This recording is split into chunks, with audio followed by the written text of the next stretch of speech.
What if I told you that what you're seeing right now is not real? And most people didn't even notice it. And it's not even your fault, because the illusion is getting better and better. With the huge amount of content that we consume every single day, it's no wonder we don't have the time and the energy to be healthily skeptical. Well, okay, if you see a video of a dog saving a baby from a fire or shooting a rocket launcher through a house, fine, you can enjoy that. What are you doing? But what about when topics become more serious? In early 2024, voters in New Hampshire received a robocall that sounded exactly like President Joe Biden. Important that you save your vote for the November election. We'll need your help in electing Democrats up and down the ticket. The voice urged Democrats not to vote. And it wasn't actually Biden, it was his voice cloned with AI. The fake was crude and quickly exposed, but it worked as a warning shot, because within weeks, the US banned AI-generated robocalls without consent. Even a bad deepfake was enough to show how easily elections could be disrupted. 2 years earlier, during Russia's invasion of Ukraine, a different deepfake appeared. Українці, шановні захисники, бути президентом.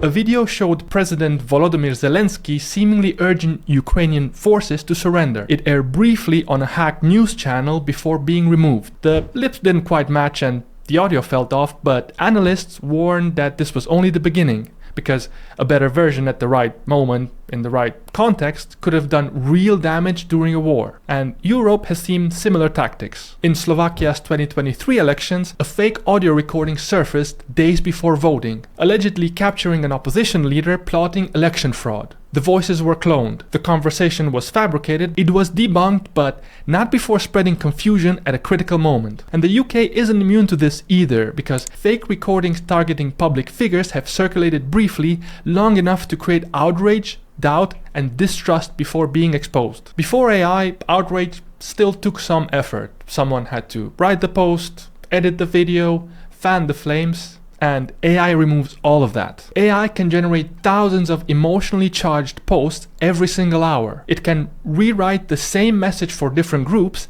and it can test which wording makes people angriest and automatically improve it. No beliefs, no ideology, and no fatigue. AI doesn't argue in good faith, it doesn't get tired, and it doesn't stop. It simply optimizes for engagement, not truth. And so outrage becomes scalable. Most rage bait is kind of annoying, but deepfakes are completely different. Deepfakes are AI-generated videos, images, or audio that show real people saying or doing things they never did. And they're pretty convincing. What started off as harmless face swaps has become a powerful tool for disinformation, propaganda, and character assassination. Now, imagine it's election week, right? And you see a video of a candidate taking a bribe, or you hear an audio of them saying something really shocking, and it looks so real, it's literally impossible to tell that it's fake. The outrage spreads immediately. Then hopefully correction comes later, if it comes at all. And even after the truth emerges, trust doesn't fully recover.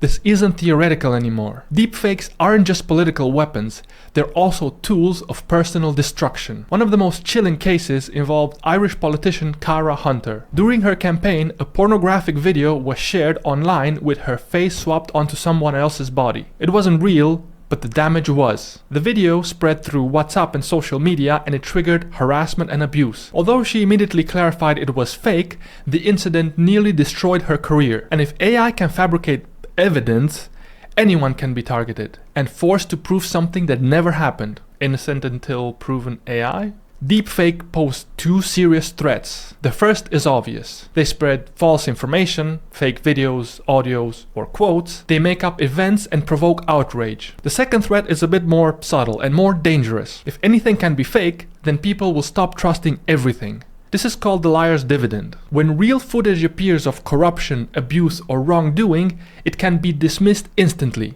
People can say, that's probably fake. So deepfakes don't just create lies, they destroy trust itself. And this is happening at the worst possible time. Trust in media, institutions, and politics is already really low. AI-driven disinformation drops straight into that vacuum. With major elections approaching in the US, UK, and across Europe, experts warn that democratic processes are now genuinely at risk. So what's being done about this? Well, not enough and not consistently. Some platforms ban deceptive deepfakes and some AI tools restrict voice cloning of politicians, but enforcement is uneven. Detection is like a cat and mouse game because fakes are improving faster than the tools designed to catch them. And governments are just catching up on this. The EU is moving fastest with AI transparency rules and regulations. The US is introducing state-level restrictions, and the UK has been criticized for moving too slowly. There's nothing new in the media or people wanting to create outrage, but what's new is the system built around it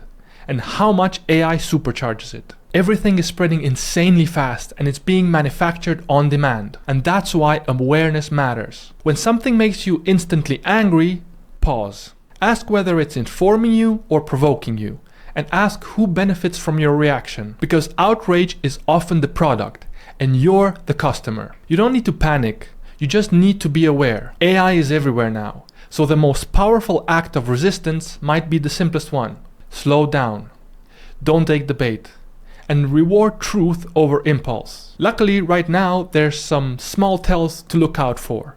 Things like mouth movements that don't really line up or body language that seems a little bit awkward, but pretty soon you won't be able to tell anymore. And that's why it's important to cultivate a healthy dose of skepticism. And you do have some control right now because you can always put your phone down. We've seen this tactic before. Manufactured outrage, AI-generated lies. The tools have changed, but the strategy hasn't. It works when we let it. So when the next wave of deepfake videos try to bend reality and hijack your emotions, it hits a wall, not your brain. Stay sharp, and let's keep decoding the noise together.